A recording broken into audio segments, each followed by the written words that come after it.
አክብሮታዊ ሰላምታችን በእያላችሁበት ሁሉ ይድረሳችሁ። ዴቲክቫ ኢትዮጵያ ቤተሰቦች ለሰዓቱ ከምናስደምጣችሁ አበይት ጉዳዮቻችን መካከል ህወሓት ከ6 ዓመታት በፊት በተደረገው ምርጫ የተቋቋመው የትግራይ መንግስት ምክር ቤት እንዲመለስ ውሳኔ አስተላለፈም። የፌደራሉ መንግስት የፕሪቶሪያውን ስምምነት ጥሷል በሚል ተቃውሞ መነሻ የተለያዩ መግለጫዎችን እየሰጠ የሚገኘው ህዝባዊ ወያነ ሓርነት ትግራይ ህወሓት በወቅቱ በክልሉ ምክር ቤት ካሉት 190 ወንበሮች ውስጥ 152 ያክሉን ማሸነፉን የገለጸ ቢሆንም በፌደራል መንግስት ይሁንታ ባለማግኘቱ ተበትኖ እንደነበር ይታወሳል። በጉዳዩ ላይ ትንታኔ ይዘናል። የሃይማኖት መገናኛ ብዙሃን በሃይማኖቶች መካከል ግጭት ከሚቀሰቅሱና የሌሎችን እምነት ከሚያንኳስሱ ኃላፊነት የጎደላቸው ተግባራት ተቆጥበው የሀገሪቱን ህጎች በማክበር ሊንቀሳቀሱ ይገባል ሲሉ የኢትዮጵያ መገናኛ ብዙሃን ባለስልጣን ዋና ዳይሬክተር አሳሰቡ። የሚቀጥለው ወር ሲያልቅ የኢትዮጵያ አየር መንገድ የሀገር ውስጥ አገልግሎቱን ወደ 27 ኤርፖርቶች ከፍ እንደሚያደርግ የአየር መንገዱ ግሩፕ የንግድ ዋና ስራ አስፈጻሚ አቶ ለማ ያደቻ አስታወቁም። የመካከለኛው ምስራቅ ጦርነት ከተጀመረ ዓለም በ50 ቀናት ውስጥ 50 ቢሊዮን ዶላር የሚገመት ነዳጅ ማጣቷ ተዘገበ። ወደ ቲክቫ ኢትዮጵያ ቤተሰቦች እነዚህን አበይት ጉዳዮች እናስደምጣችኋለን። የቲክቫ ኢትዮጵያን ይፋዊ የዩቲዩብ ቻናል ሰብስክራይብ በማድረግ ቤተሰብ ይሁኑ። ወደ ዝርዝር መረጃዎቹ እናልፋለን። ህወሓት ከ6 ዓመት በፊት በተደረገው ምርጫ የተቋቋመውን የትግራይ መንግስት ምክር ቤት እንዲመለስ ውሳኔ አስተላለፈም። የፌደራሉ መንግስት የፕሪቶሪያውን ስምምነት ጥሷል በሚል ተቃውሞ መነሻም የተለያዩ ውሳኔዎችን እያስተላለፈ የሚገኘው ህዝባዊ ወያነ ሓርነት ትግራይ ህወሓት በ2012 ዓ.ም በትግራይ ክልል አካሂዶ የፌደራሉ መንግስት ውድቅ አድርጎት በነበረው ምርጫ በክልሉ ምክር ቤት ካሉት 190 ወንበሮች ውስጥ 152 ያክሉን ማሸነፉን በመግለጽ ተበትኖ የነበረው ምክር ቤት እንዲሰበሰብ ነው ውሳኔ ያስተላለፈው። ምክር ቤቱ ከተመለሰ በኋላ በትግራይ ክልል ጊዜያዊ አስተዳደር የሚመራው የክልሉ ስራ አስፈጻሚ አካል አቃፊ ሆኖ እንዲቋቋም መግባባት ላይ መድረሱንም ገልጿል። ካለፈው ሳምንት ሐሙስ ጀምሮ ማዕከላዊ ኮሚቴ ስብሰባውን ሲያካሂድ የነበረው ህወሓት ውሳኔውን ያስታወቀው እሁድ ሚያዝያ 11 2018 ምሽት ባወጣው መግለጫ ነው። ባለ 3 ገጹ መግለጫው የፌደራል መንግስት በመጋቢት ወር መጨረሻ የተጠናቀቀውን የትግራይ ጊዜያዊ አስተዳደር ቆይታ ያለ ህወሓት ተሳትፎ ማራዘሙን ተቃውሟል። ጠቅላይ ሚኒስትር ዶክተር አብይ አህመድ ካለፈው ዓመት አጋማሽ ጀምሮ የትግራይ ጊዜያዊ አስተዳደርን በፕሬዝዳንትነት ሲመሩ የቆዩትን ሌተናል ጀነራል ታደሰ ወረደን የስልጣን ቆይታ ከሚያዝያ 1 2018 ጀምሮ ለአንድ ዓመት እንዲራዘም መወሰናቸው የሚታወስ ነው። የህወሓት ማዕከላዊ ኮሚቴ ይህ እርምጃ የፕሪቶሪያውን ስምምነት የጣሰ ከድርጅታችን እውቅና ውጪ የተላለፈና የተናጥል ውሳኔ ነው ሲል ተቃውሞታል። የጊዜያዊ አስተዳደሩ ቆይታ የተራዘመው ከፕሪቶሪያው ስምምነት በፊት የወጣን ህግ በመጥቀስ እንደሆነም በመግለጽ ተችቷል። የፌደራል መንግስት የፕሪቶሪያውን ስምምነት ሙሉ በሙሉ በሚንድ መልኩ የትግራይ ህዝብ ራሱን በራሱ እንዳስተዳድር ለማድረግ እየተንቀሳቀሰ ነው ስልም ከሷል። ወደ ትግራይ ክልል መላክ የነበረበት የድጎማ በጀት መቋረጡን የጠቀሰው ህወሓት በአጠቃላይ በትግራይ ላይ ዳግም እገዳና ከበባ በማድረግ የጦር መሳሪያና ሜካናይዝድ አቅሙን ወደ ትግራይ በማስጠጋት ዳግም ጦርነት ለመክፈት ዝግጅት እያደረገ ነው ሲል የፌደራል መንግስትን ወንጅሏል። በእነዚህ እርምጃዎች የተነሳም ለትግራይ ህዝብ ህልውናና ደህንነት አደገኛ የሆነ ሁኔታ እንደተፈጠረም ገልጿል። የድርጅቱ ማዕከላዊ ኮሚቴ የፕሪቶሪያው ስምምነት አፈጻጸምና ወቅታዊ ሁኔታዎችን በጥልቀት መገምገሙን የጠቀሰው መግለጫው በዚህ መነሻም የቀድሞው የትግራይ መንግስት ምክር ቤት እንዲመለስ መወሰኑን ማስታውቋል። 2.8 ሚሊዮን ገደማ ህዝብ የመረጠውን የትግራይ መንግስት ምክር ቤት ወደ ስራ እንዲመለስም ወስነናል ብሏል። የህወሓት ማዕከላዊ ኮሚቴ የሉዓላዊ ስልጣን ባለቤት ህዝብና ውሳኔ ሰጪነት መገለጫ ነው ሲል የጠራው ምክር ቤት ለሰላም ሲባል ወደ ጎን ተደርጎ እንደነበር በመግለጫውም ጠቅሷል።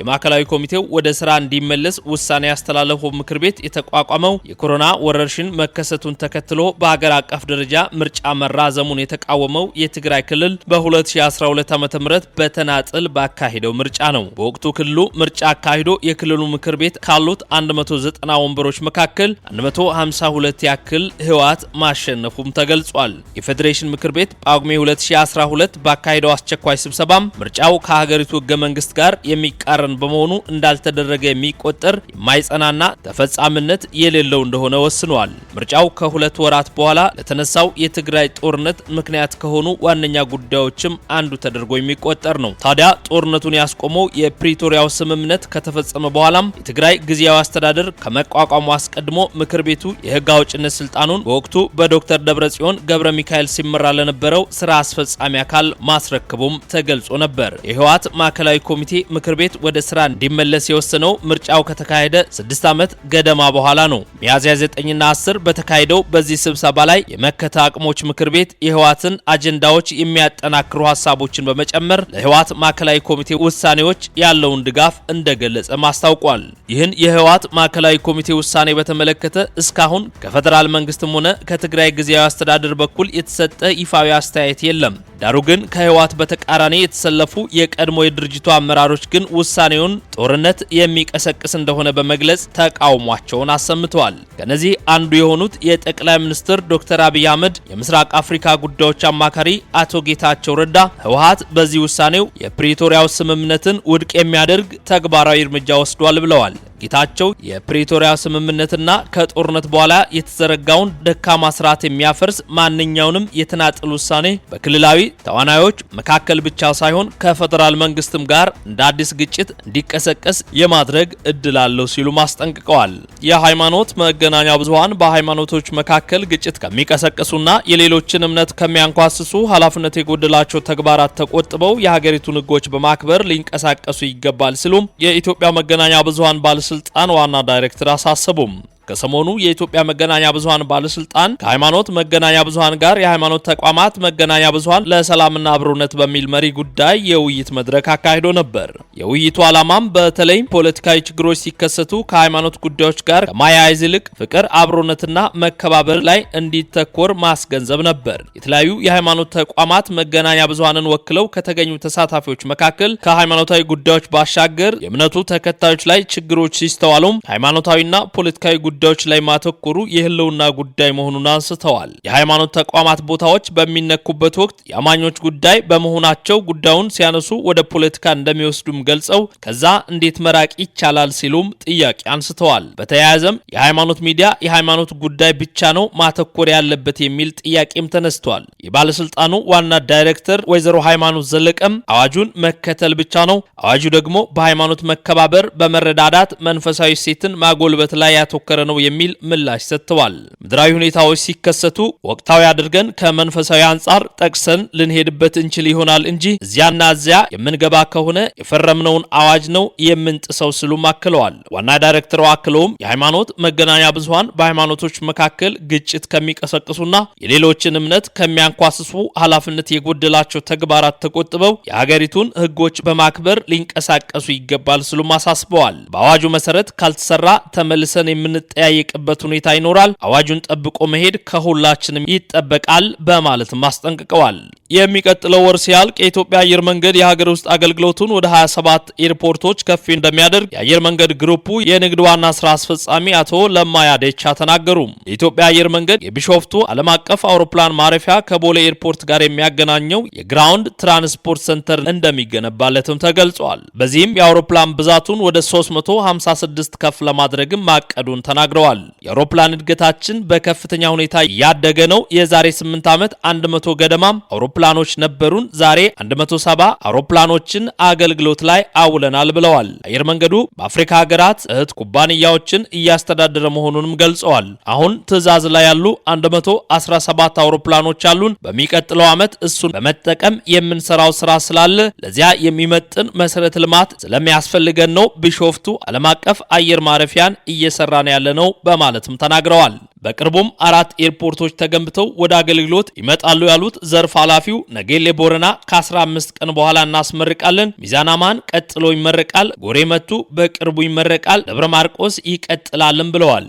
የዛሬ 8 ዓመት ገደማ 20 ኤርፖርቶች ብቻ ነበሩን ኢትዮጵያ ውስጥ የምንሰራባቸው ስሉ ያስታወሱት አቶ ለማ ዛሬ አገልግሎት እየሰጡ ያሉ 23 ኤርፖርቶች አሉን። በዚህ ወር የምናስመርቃቸው 4 ተጨማሪ ኤርፖርቶች አሉን። የሚቀጥለው ወር ሲያልቅ የኢትዮጵያ አየር መንገድ የሀገር ውስጥ አገልግሎቱን ወደ 27 ኤርፖርቶች ከፍ ያደርጋልን ብለዋል። የመካከለኛው ምስራቅ ጦርነት ከተጀመረ በ50 ቀናት ውስጥ ዓለም $50 ቢሊዮን የሚገመት ነዳጅ ማጣቷ ተዘገበ።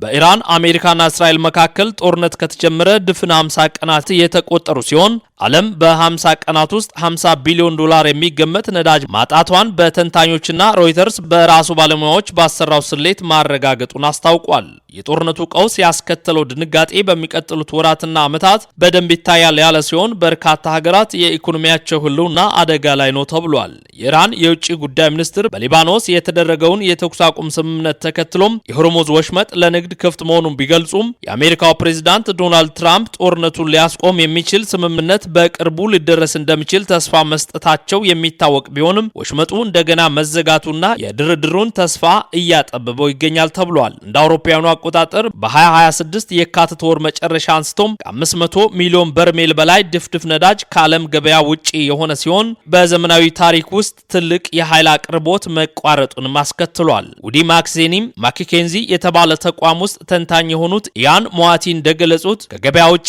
500 ሚሊዮን በርሜል ነዳጅ በዓለም አቀፍ ደረጃ የአየር መንገድ ፍላጎት ለ10 ሳምንታት መቀነስ ወይንም በዓለም ላይ ማንኛውንም ተሽከርካሪ ለ11 ቀናት መንገድ ላይ አለመኖር አሊያም በዓለም ኢኮኖሚ ላይ ለ5 ቀናት ነዳጅ አለመኖርን ማስከተሉን በንጽጽር በማመላከት የጦርነቱን ጉዳት አስቀምጠዋል። በሮይተርስ ግምት መሰረት ከገበያ ውጭ ሆኗል የተባለው የነዳጅ መጠን ለአንድ ወር የሚሆን የአሜሪካን የነዳጅ ፍላጎት ያሟላልም ተብሏል። ከአንድ ወር በላይ የሚሆነውን የአውሮፓ ፍጆታና እንደ አውሮፓውያኑ አቆጣጠር በ2021 ያለውን ዓመታዊ ፍጆታ መሰረት በማድረግ ለ6 ዓመታት የሚሆን የአሜሪካን ወታደራዊ የነዳጅ ፍጆታን እንዲሁም የዓለም አቀፍ የመርከብ ኢንዱስትሪን ለ4 ወራት ሊያስተዳድር የሚችል ሀብት ነው የከሰረው ብለዋል። የኢራኑ ጦርነት የባህረ ሰላጤው አረብ ሀገራትንም እንደ አውሮፓውያኑ አቆጣጠር በ2026 መጋቢት ወር ብቻም በቀን 8 ሚሊዮን በርሜል ነዳጅ የማምረት አቅምን ማሳጣቱ ተገልጿል። ከሳውዲ አረቢያ፣ ኳታር፣ የተባበሩት አረብ ኤምሬትስ፣ ኩዌት፣ ባህሬንና ኦማን የሚያወጣው የጄት ነዳጅ ኤክስፖርትም በከፍተኛ ደረጃ ቀንሷል። ሮይተርስ ዓለም አቀፍ መረጃ ማዕከሎችን ዋቢ በማድረግ እንደ አውሮፓውያኑ አቆጣጠር በ2026 የካቲት ወር 19.6 ሚሊዮን በርሜል የሚጠጋ የጄት ነዳጅ ወደ ውጭ ይላክ የነበረ ሲሆን በመጋቢትና ሚያዝያ ወር ወደ 4 ሚሊዮን በርሜል ወርዷልም ብለዋል። የኢራኑ ጦርነት ሲጀመር የአንድ በርሜል ነዳጅ ዋጋ በአማካይ $100 አካባቢ ነበር ያለው ሮይተርስ ጦርነቱ በነዳጅ ላይ 50 ቢሊዮን ዶላር የሚጠጋ ኪሳራ ሲያደርስ ይህንን የኪሳራ መጠን ከጀርመን ዓመታዊ ምርት ከ1 በመቶ ጋር እኩል ነው ያለ ሲሆን እንደ ላትቪያና ኤስቶኒያ ካሉ ትናንሽ ሀገራት አጠቃላይ ምርት ደግሞ እኩል ነው ሲልም አስቀምጧል።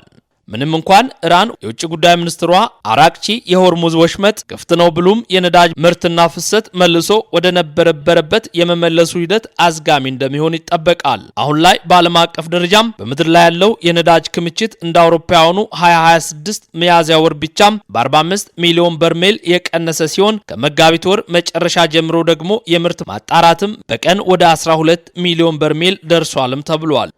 ውድ የቲክቫህ ኢትዮጵያ ቤተሰቦች ለሰዓቱ ያዘጋጀንላችሁ አጫጭር መረጃዎች ይህንን ይመስሉ ነበር። ከሰዓታት ቆይታ በኋላ በሌሎች አዳዲስ ጉዳዮች እንመለሳለን። ቲክቫህ ኢትዮጵያን ይፋዊ የዩቲዩብ ቻናል ሰብስክራይብ በማድረግ ቤተሰብ ይሁኑ። ሰናይ ቆይታም